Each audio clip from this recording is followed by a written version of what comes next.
Allahın göydə olmasına Qurandan açıq-aşkar dəlil varmı? Əmintum mən fissəmə. Səmada olana iman etmirsinizmi? Və həmçinin Allah Teala Quran-ı Kərimdə buyurur ki, "Yerfa'u ileyhi yes'adu kelimut tayyib." Gözəl söz ona tərəf yüksəlir. Bəli. Yüksəlir, ona tərəf yüksəlir. Və amelus salih. Həmçinin salih əməl də yerfa'u, qalxır ona tərəf. Allah Teala deyir ki, "Er-Rahmanu alel arş isteva." Rəhman isteva etdi arşın üzərinə.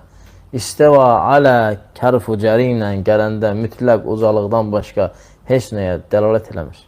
Bəli. Allah Teala ərşin üzərində isteva edir və Allah ucadır.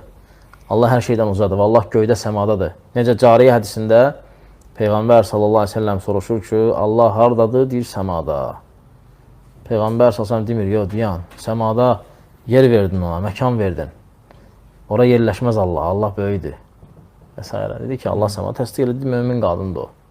Allah Teala'nın Quran-ı Kərimdə səmada olmasına dəlil deyən adam qəribədir. Bəli. Sadəcə olaraq Quran-ı Kərimi yaxşı oxusa, elə Mülk surəsində oxusun hər də axşam yatanda. Necə hədisdə gəlib, orada görəcək, bəli.